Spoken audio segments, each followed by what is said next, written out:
never thought I'd experience such profound satisfaction from watching someone get sprayed with water, but when I saw the HOA queen standing there drenched from head to toe with koi pond water, tiny fish scales glistening in her blonde hair as she screamed in horror, I knew I had won this battle. Her perfectly pressed white blouse now had a distinct greenish tint, and her designer shoes squelched as she attempted to maintain her dignity while retreating across my lawn. Watch closely and comment below where you're watching from, because this story's about to get explosive. The look of utter disbelief on her face was worth every penny I'd spent on my little home improvement project. Are you watching this from your own suburban battleground? Comment below to tell me where you're viewing from, because trust me, you'll want to share this story with your own neighbors. But like any good war story, this one didn't start with the victory. It began with a simple garden sprinkler, more specifically my garden sprinkler, and my koi pond, the last living memorial my father left before passing away last year. I'm just your average 35-year-old freelancer who finally saved enough to buy a modest home in a respectable suburb. Nothing fancy, but it was mine. The crown jewel of my property wasn't the house itself, but rather the Japanese-inspired garden I'd been cultivating in the backyard. At its center sat a koi pond, the final project my father and I had worked on together before cancer took him much too early. The largest koi, a brilliant orange and white specimen my dad had raised for 15 years, was named Harold Sr. after him. That fish was all I had left of the man who taught me everything I know about patience, craftsmanship, and standing up for what's right. The pond was more than decorative, it was sacred ground. Everything was perfect for exactly 3 weeks, until I was formally introduced to Patricia Winters, or Karen as the neighborhood had quietly nicknamed her. Mid-50s, with a helmet of blonde curls that never moved in the wind, she was always dressed in expensive athletic wear despite never once being spotted actually exercising. As the president of our homeowners association, she had appointed herself the unofficial sheriff of Maple Creek Estates. What I didn't realize when signing my mortgage papers was that I had inadvertently moved into a kingdom where Queen Karen's word was law, and apparently her first decree regarding my property concerned my sprinkler system. Your lawn irrigation is incorrectly aligned according to HOA standards, she announced one morning as I was checking my mail.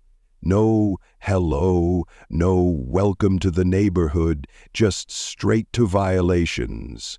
She thrust a clipboard toward me with a diagram that apparently showed the approved sprinkler angles for the entire subdivision. Section 4, paragraph 12 clearly states that no irrigation system shall direct water onto common areas or neighboring properties.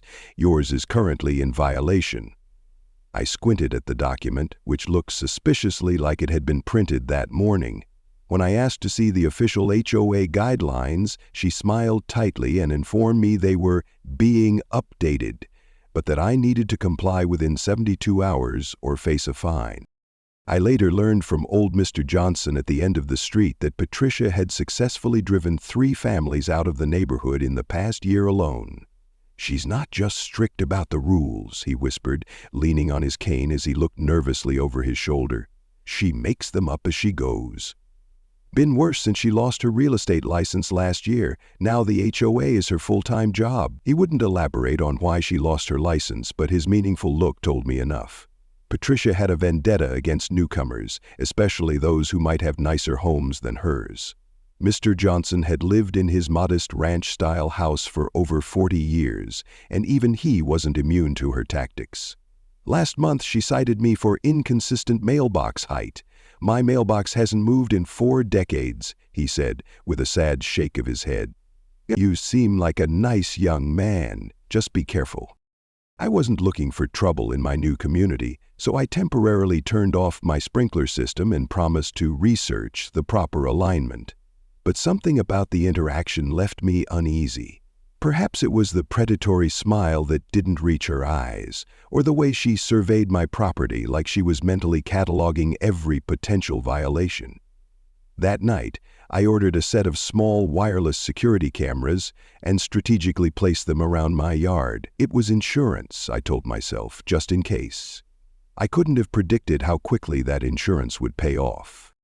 3 days later, I was reviewing the security footage before bed when something caught my eye. At 11:42 p.m. the previous night, a figure had entered my side gate. The motion-activated floodlight captured Patricia in all her glory, using a key to unlock my gate. Where had she gotten that? Then making her way purposefully to my sprinkler control box. With the efficiency of someone who clearly knew what she was doing, she opened the panel and attached something to my main water line. It took me a moment to process what I was seeing. Patricia was tapping into my water supply, installing a splitter valve and running a thin black irrigation line under the fence, separating our properties. She wasn't just enforcing made-up rules. She was stealing my water to feed her prize-winning rose garden. And that's when I understood.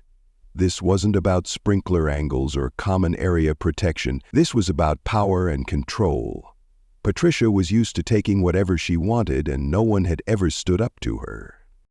I rewatched the footage 3 times, my initial disbelief giving way to a strange mix of anger and amusement. The sheer audacity of it was almost impressive. Here was this woman who had lectured me about community standards and proper procedures, sneaking around in the dark like a common thief. I wondered how many other neighbors were unknowingly supplying resources for her lavish garden displays. Her roses had won the county fair's blue ribbon 4 years running. Had they all been nourished with stolen water? The thought made me laugh, though there was little humor in it. I'd always believed that people who sought power over others were compensating for something lacking in themselves. Patricia's midnight water heist confirmed my theory in spectacular fashion.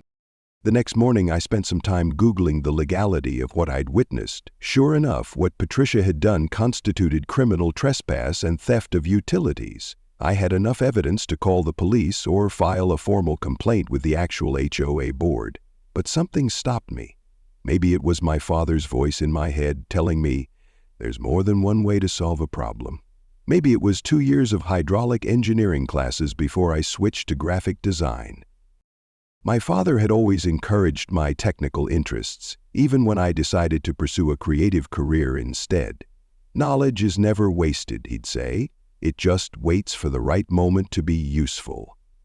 This certainly seemed like the right moment for my dormant engineering skills to shine, or maybe it was just the pure, simple desire to teach a lesson that wouldn't be forgotten.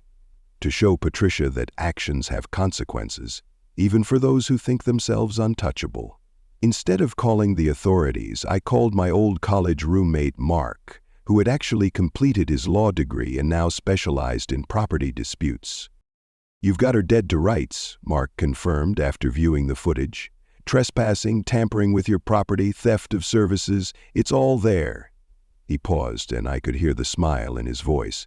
"But court cases are expensive and time-consuming, and from what you're telling me about this woman, she probably has connections with the local authorities that might complicate matters. There are other ways to handle this kind of situation." When I asked what he meant, he chuckled. "Let's just say that modifications to your own water system on your own property aren't illegal, as long as they meet code. Whatever happens after that is just physics." That afternoon, I made a detailed plan and started keeping a meticulous log of everything, just in case this ever did end up in court. I documented every modification with photographs, timestamps, and detailed descriptions. I researched local plumbing codes to ensure all my work would be up to standard. I even drew schematics that any inspector could easily follow if questioned. My father had always taught me to do things properly the first time, and his voice seemed particularly clear in my head as I worked. "Integrity isn't just about being honest," he would say. "It's about being thorough in your honesty."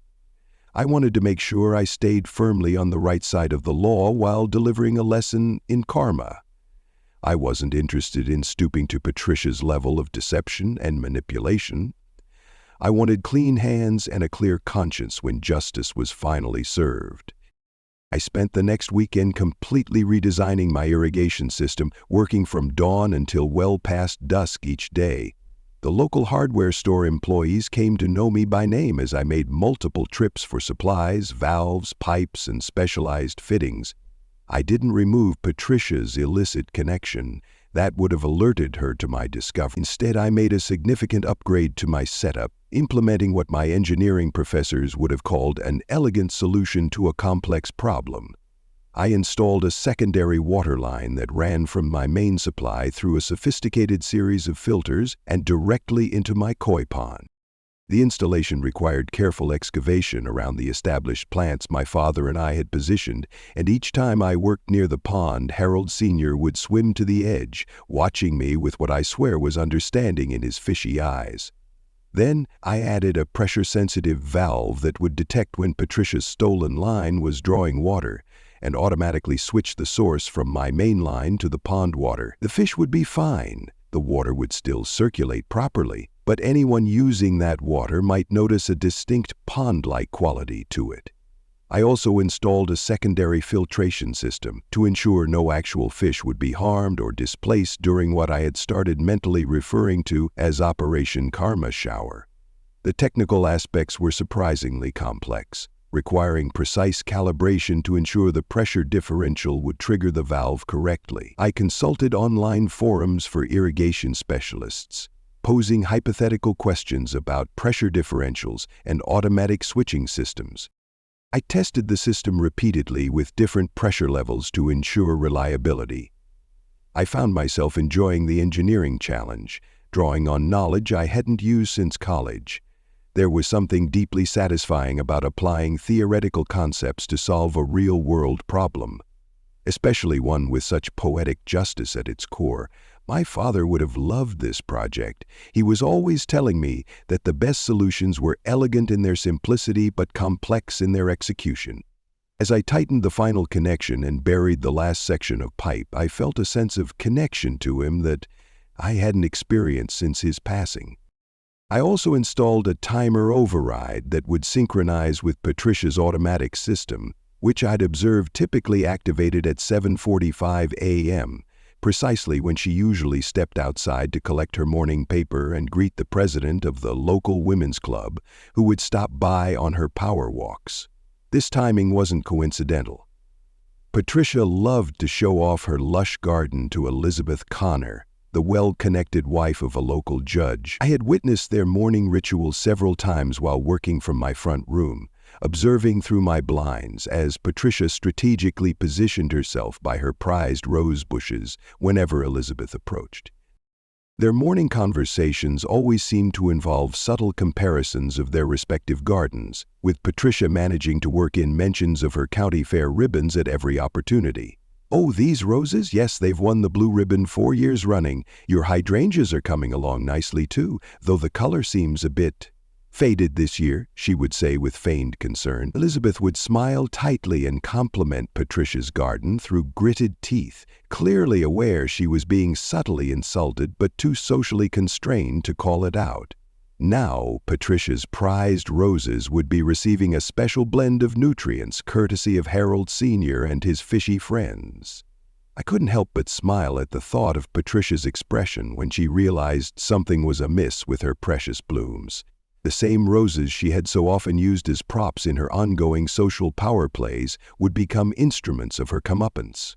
There was a certain symmetry to it that satisfied both my sense of justice and my appreciation for narrative irony. As I made the final adjustments to my system, I felt a twinge of guilt.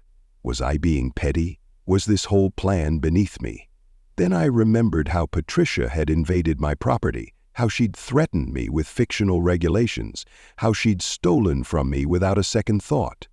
I thought about Mr. Johnson and the other neighbors who lived in fear of her arbitrary rules. Most of all, I thought about my father, who had always taught me that standing up to bullies wasn't just about protecting yourself.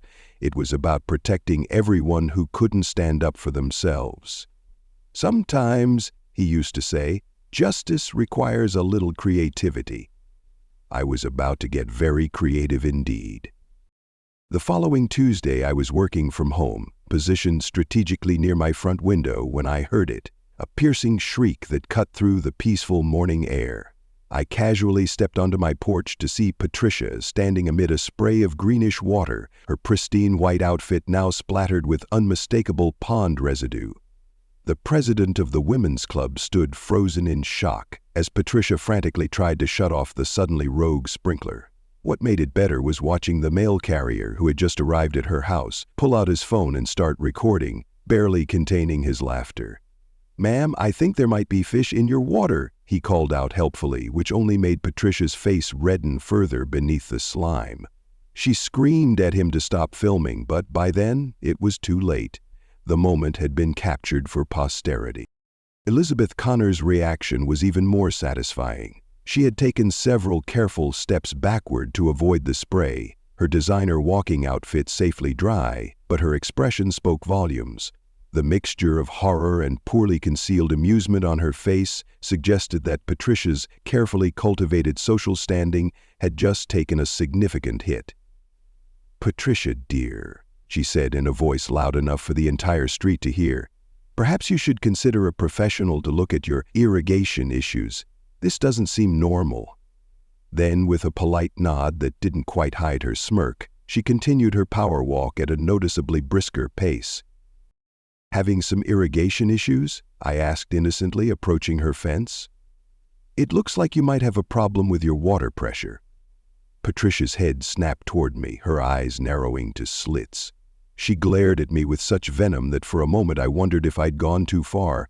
But then I remembered the footage of her sneaking into my yard, tampering with my property, stealing my resources, and my sympathy evaporated. "You might want to call a professional," I suggested helpfully. "Sometimes these systems can be so complicated." I could almost see the wheels turning behind her eyes as she tried to determine whether I knew what she'd done. Paranoia is a powerful force, and I could see it working on her in real time. She opened her mouth to speak, then closed it again, seemingly thinking better of whatever accusation she was about to make. Without another word, she turned and stalked back to her house, leaving a trail of wet footprints on her immaculate concrete path. The mail carrier caught my eye as he continued his route, giving me a subtle thumbs up. "Been delivering to this neighborhood for 12 years, he said quietly as he handed me my mail. "First time I've ever seen the queen get her crown wet." We shared a knowing look, and I realized I might have more allies in this situation than I'd thought. I nearly had a heart attack the next day when I arrived home to find Patricia standing in her yard with a professional-looking man in overalls examining her sprinkler system. They were digging perilously close to the fence line that separated our properties, and I could see them tracing the buried irrigation line. My blood ran cold when they started digging closer to my koi pond. Had I been too clever for my own good? I quickly distracted them by creating a commotion in my yard, calling loudly to an imaginary dog, which at least bought me enough time to think. The plumber gave me a curious look. Everyone in the neighborhood knew I didn't have a dog, but thankfully didn't comment. Patricia, however, watched me with suspicious eyes as I made a show of searching through the bushes and calling for Buddy to come home. That evening, after the plumber had left, I inspected the area near the fence. They had uncovered Patricia's illicit connection but hadn't removed it, likely because she couldn't explain its presence to the professional without incriminating herself. Instead, it appeared they had added an additional filter on her side of the fence. I had to admire her persistence, if not her ethics. She was determined to keep stealing my water but wanted to filter out the pond elements first. It was almost impressive. I received a certified letter from the HOA, or rather from Patricia, on HOA letterhead claiming I had maliciously tampered with community irrigation standards and demanding I pay a $500 fine and immediately restore my system to approved configurations. The letter threatened further legal action if I didn't comply within 48 hours.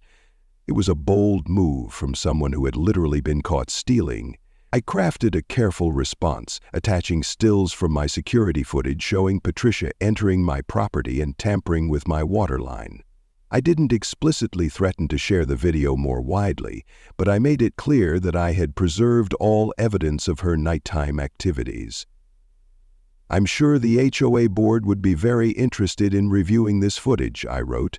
particularly in light of the recent complaints about water usage in the community. I sent the response via certified mail, ensuring she would have to sign for it personally. The koi pond glimmered in the evening light as I sat beside it, trying to calm my racing thoughts. Harold Sr. surfaced occasionally, his orange and white patterns like living flames beneath the water. I didn't sleep that night. As I sat by my koi pond, watching Harold Sr. swim lazy circles under the moonlight, I thought about what my father would do in this situation. "No one has the right to take what isn't theirs," he used to say, but he also believed in proportional responses and the power of community. Had I crossed a line with my pond water trap?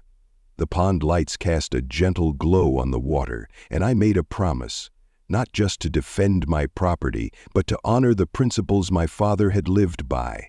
This wasn't just about sprinklers anymore. It was about standing up to someone who had bullied an entire neighborhood into submission. Sometimes, as my dad would say, you have to be the rock that starts the avalanche. The next day I was startled by a knock at my door. It wasn't Patricia, as I'd expected, but an older gentleman I recognized from down the street.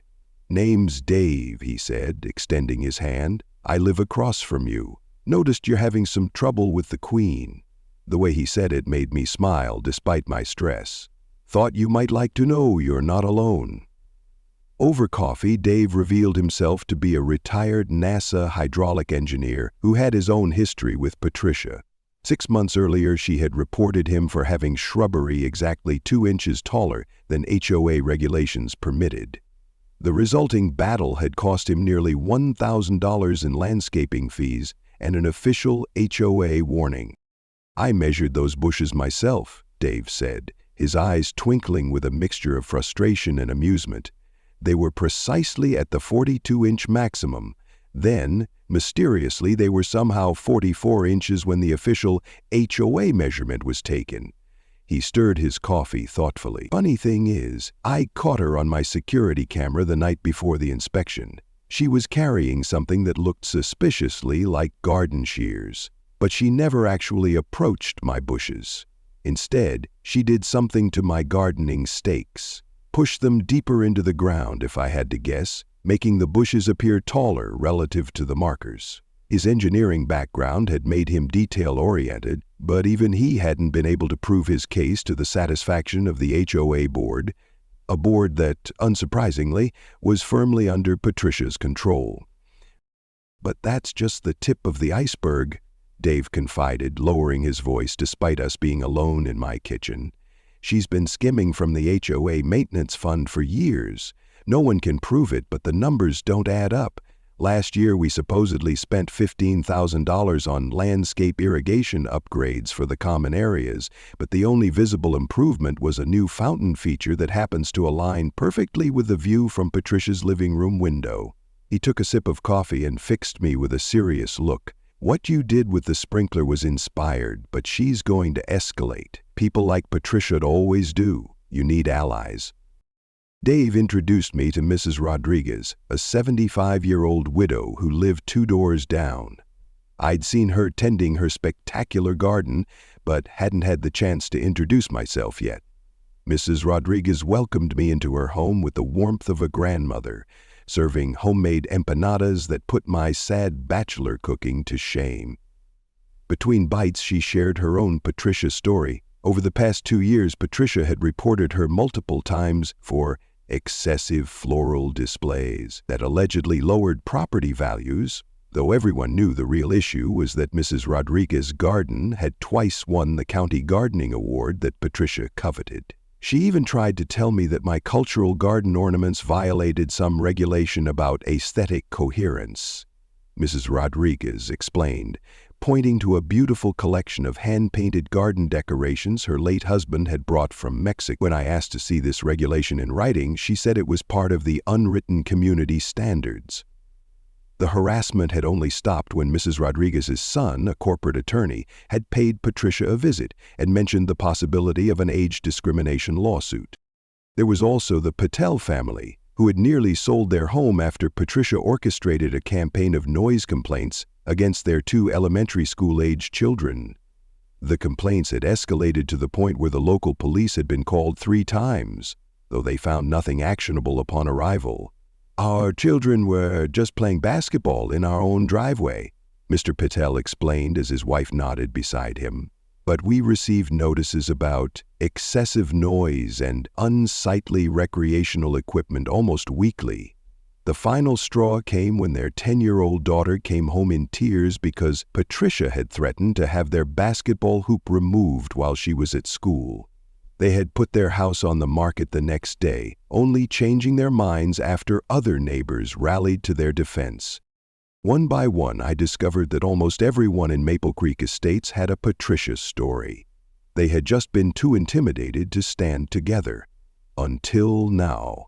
The pond water incident, as it was now being called, had created a crack in Patricia's facade of invincibility. People were talking, sharing their experiences, realizing they weren't alone in their frustration. It was as if a dam had broken, releasing years of pent-up resentment and fear. With Dave's NASA-level expertise, we designed what he jokingly called Operation Reroute 2. Using motion sensors similar to those found in spacecraft, we created a sophisticated system that would activate if anyone approached within 5 feet of my gate after sunset. The system would trigger simultaneous sprinklers hidden in my landscaping, positioned specifically to create a defensive perimeter. Mrs. Rodriguez contributed her gardening expertise to help camouflage our additions, while Mr. Patel, who worked in IT, helped set up a remote monitoring system so we could observe and control everything from our phones. "This is the most fun I've had since the Mars rover landing," Dave confessed as we finalized our setup. His eyes sparkled with the joy of an engineer facing an interesting problem. Pressure-activated valves, motion sensors, remote monitoring. It's like a mini space mission right here on Earth. He had even added a feature I hadn't considered, a water-saving function that would recirculate the sprinkler water back into my koi pond through a hidden drainage system, ensuring we weren't wasting resources even while delivering justice. The technical aspects of our system were impressive, but what moved me most was the sense of community that had developed around our shared project. Neighbors who had barely spoken to each other were now collaborating closely, sharing skills and stories. Mrs. Rodriguez brought snacks whenever we worked in the yard. The Patel children, fascinated by Dave's engineering explanations, asked intelligent questions and even contributed some ideas of their own. Mr. Johnson, though physically unable to help with the installation, kept watch from his porch and alerted us whenever Patricia was approaching. It felt like we were reclaiming our neighborhood, one sprinkler head at a time. The system was nearly compromised one evening when Mrs. Rodriguez's cat wandered too close to the sensors, but Dave managed to remotely override the system just in time. We were learning, adapting, and, to have to admit, having more fun than any of us had experienced in years. There was something profoundly satisfying about working together to stand up to a neighborhood tyrant. My father would have loved the technical challenge and the collaborative spirit. I could almost hear his laugh as Dave and I debated the optimal pressure settings for maximum spray coverage without risking damage to my landscape. Our opportunity came 3 nights later. My phone buzzed with an alert just after midnight.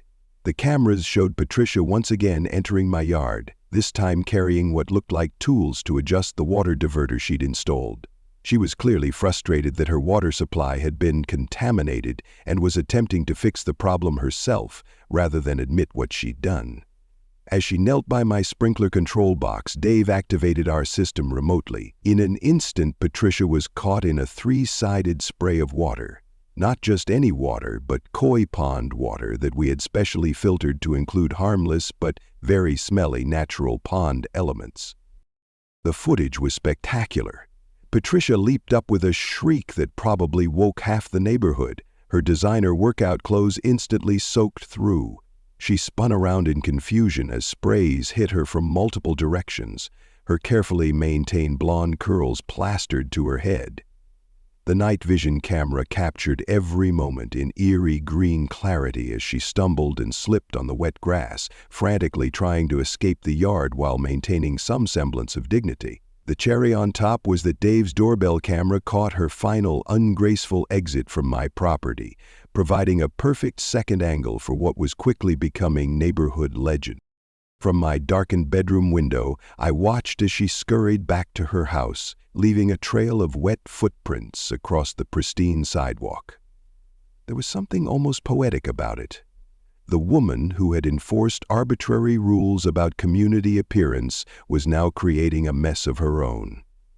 I felt a brief twinge of guilt, quickly replaced by satisfaction when I remembered all the neighbors she had intimidated and harassed over the years. This wasn't just personal revenge, it was community justice.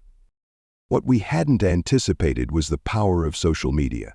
The mail carrier who had witnessed Patricia's first soaking had shared his video with his nephew, a local high school student with a significant TikTok following.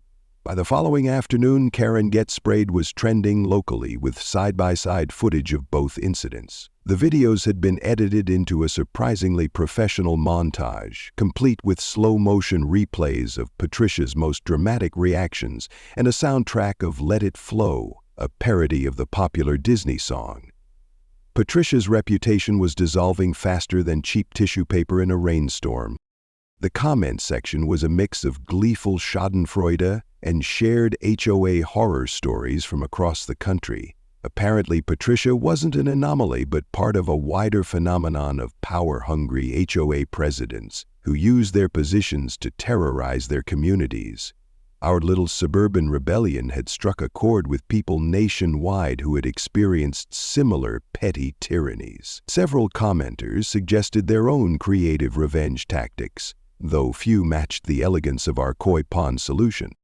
I was prepared for retaliation, but what came instead was unexpected. The next day's mail brought not another threatening HOA letter, but a formal notice from the HOA's legal counsel. Patricia had been removed as board president following an emergency meeting. Attached to the notice was something even more shocking, a complete financial audit of the HOA's accounts over the past 5 years, revealing dozens of maintenance payments that had mysteriously ended up funding improvements to Patricia's property. The irrigation line to my yard was just the latest in a pattern of Patricia treating the neighborhood as her personal resource pool. The audit detailed unauthorized expenditures for landscape lighting that only appeared in Patricia's yard, sidewalk repairs that only happened on her street, and even a community security consultant who turned out to be Patricia's brother-in-law's private investigation firm. The scope of her misconduct was breathtaking. The community meeting that followed was something to behold. The local elementary school cafeteria, the largest available meeting space in the area, was packed to capacity, with some residents standing along the walls. The temporary HOA board chair, a sensible woman named Margaret, who had previously served as treasurer, presided over what quickly became something between a town hall and a public confession booth. One by one, neighbors stood up to share their Patricia stories. Mr. Johnson, who rarely spoke at meetings, revealed that Patricia had been pressuring him to sell his home of 40 years to make way for her cousin's family. She said my house was bringing down property values because it wasn't contemporary enough, he explained. Then she started sending me real estate listings for retirement communities an hour away. The Wilsons described finding their mail mysteriously opened whenever they received financial documents. The Martinez family detailed how their application to build a wheelchair ramp for their grandmother had been repeatedly lost until they agreed to use Patricia's brother-in-law's construction company at twice the market rate. Even Elizabeth Connor, the judge's wife who had power-walked away from the first sprinkler incident, stood to admit that she had been complicit in Patricia's reign of terror. I didn't want to be on her bad side, she confessed, her usual confidence notably diminished. I knew some of what she was doing wasn't right, but I didn't speak up. I'm sorry for that. When Dave and I presented our evidence of Patricia's water theft, complete with time-stamped footage and documentation, the room fell silent. The simple audacity of her actions, literally stealing resources from a neighbor while citing them for imaginary violations, seemed to crystallize everything that had been wrong with her leadership. Margaret called for a formal vote to permanently remove Patricia from the HOA board and initiate a complete overhaul of the community bylaw. The motion passed unanimously. Patricia, who had been stubbornly present throughout the meeting, finally stood to leave, her face rigid with fury and humiliation. As she reached the door, I found myself following her into the hallway.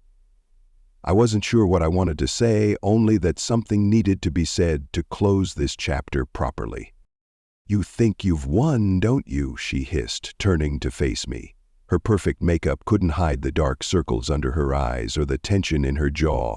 For a moment I saw something unexpected in her expression, not just anger but fear.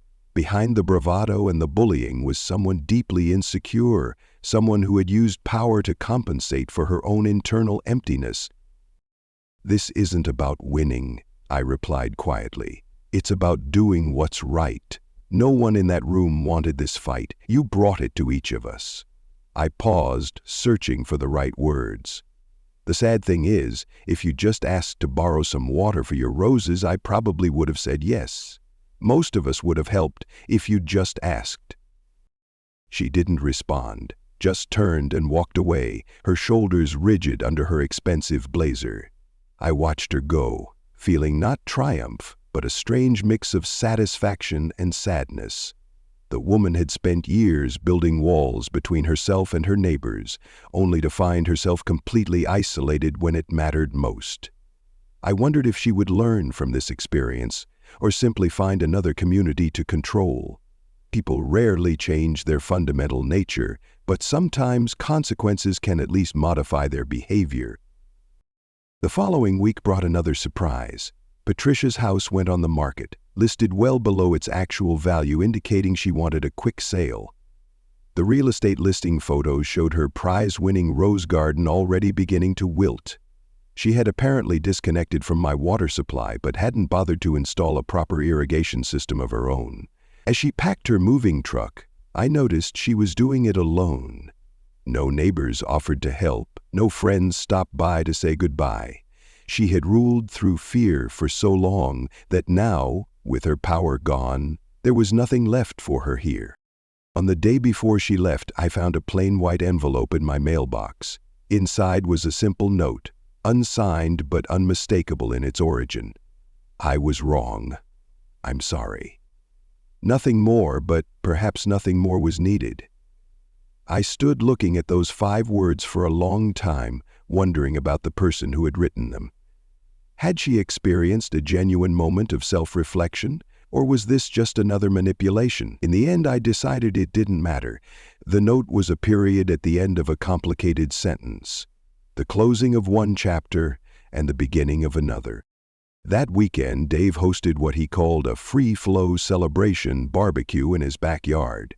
Almost everyone from Maple Creek Estates attended, many meeting their neighbors for the first time despite having lived beside each other for years.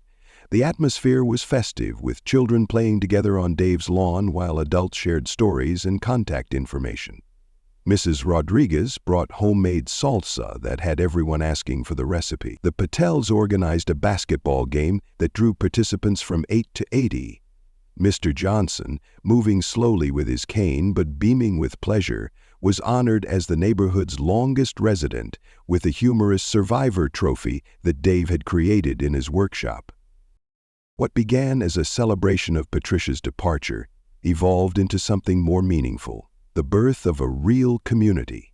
By the end of the evening, plans were underway for a neighborhood gardening club, spearheaded by Mrs. Rodriguez, a carpooling system for the elderly residents, organized by the Martinez family, and even a small community garden on a previously neglected common area. Margaret, the new HOA board chair, announced that the association dues would be reduced by 15%, thanks to the elimination of several unnecessary expenses that Patricia had instituted. The cheers that followed were thunderous. As for my koi pond, I decided to expand it, adding a small memorial bench and a discreet plaque reading Harold's Garden. My father had always talked about creating a space where people could come together, and in his memory I opened my backyard for occasional neighborhood gatherings. Harold Sr. the koi seemed to approve, often swimming to the surface when visitors approached, as if greeting old friends. The children especially loved him, naming each of the smaller fish and making up stories about their underwater adventures. Sometimes, watching them gathered around the pond's edge, their faces alight with wonder, I thought about how my father would have loved this. Not just the pond itself, but what it had become, a focal point for community and connection. The story of the sprinkler war made its way to Reddit, where it went viral almost overnight.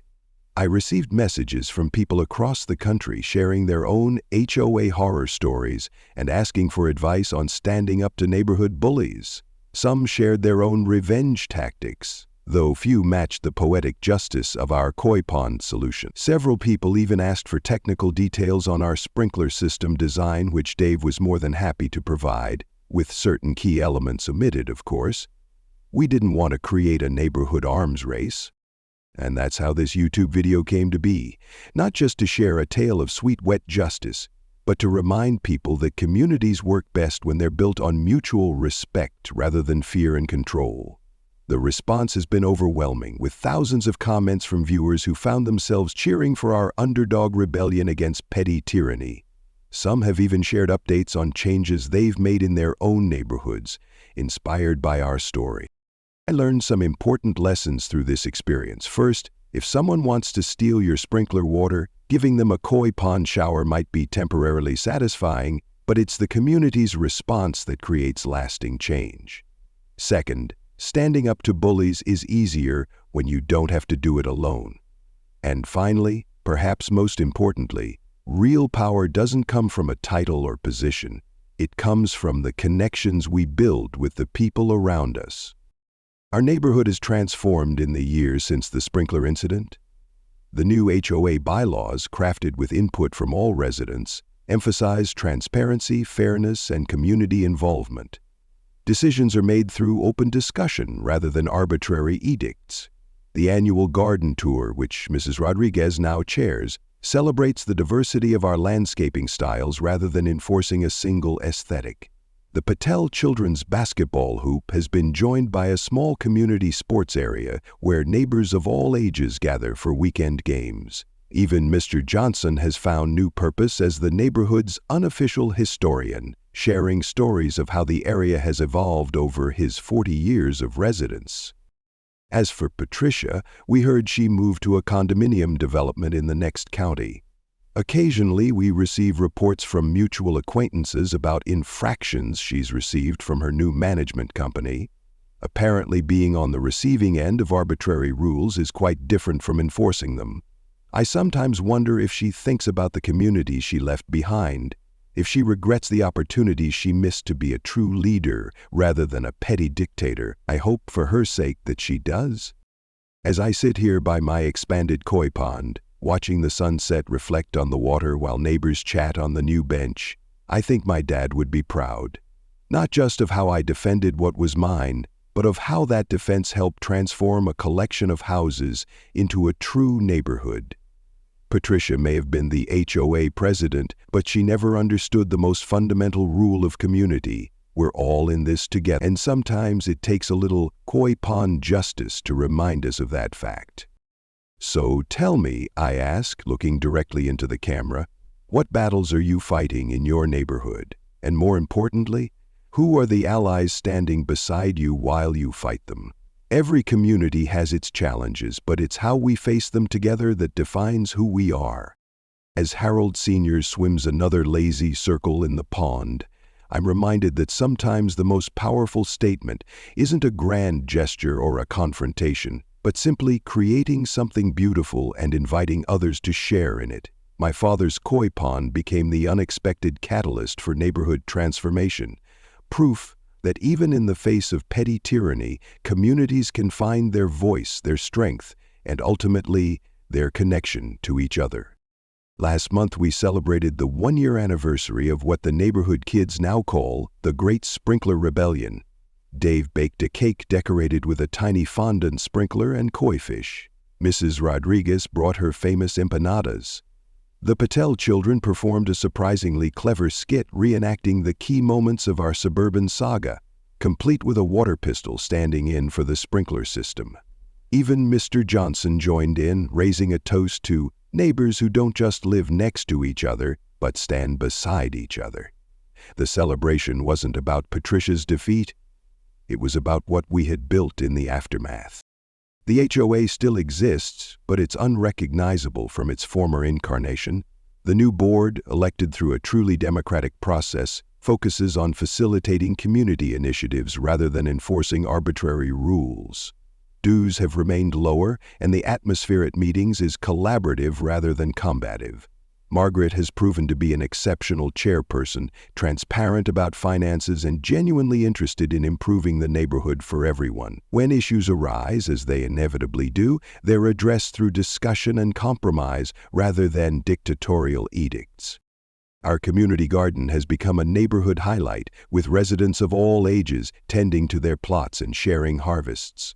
The former common area that Patricia had let fall into disrepair is now a vibrant space with benches, flowering trees, and a small playground. The garden club meets monthly, sharing knowledge and plants with equal enthusiasm. Mrs. Rodriguez has become something of a local celebrity, with her gardening workshops drawing participants from neighboring subdivisions. As for me, I've found a new appreciation for my engineering background. Dave and I have collaborated on several community improvement projects, applying our technical skills to solve practical problems. We designed an improved drainage system for the area that used to flood during heavy rains, and installed solar-powered lighting along the neighborhood walking paths.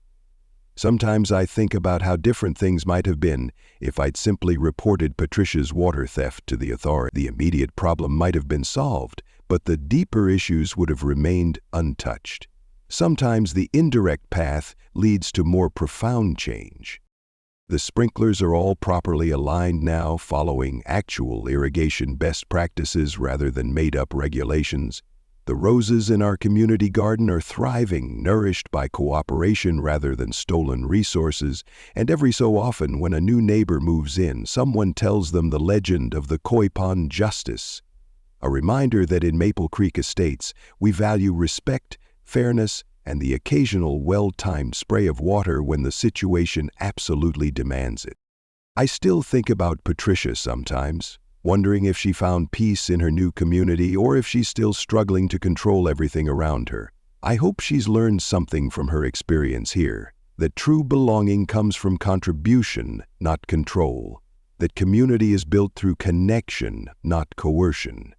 A part of me hopes she's found her own version of what we've created here, a place where neighbors become friends, where differences are celebrated rather than suppressed, where the focus is on building up rather than tearing down.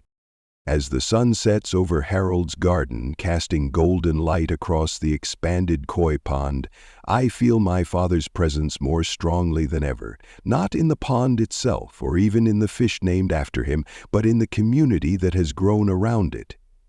Dad always said that the measure of a person isn't what they accumulate or control, but what they create and share. By that standard, I think we're all doing pretty well in Maple Creek Estates these days. Remember, I say as I prepare to end the video, it's not just about standing up to the Patricia in your neighborhood. It's about what you build together afterward. Sometimes it takes a crisis to remind us that we're stronger together than we ever could be alone. And sometimes, just sometimes, it takes a little koi pond justice to wash away the barriers between us.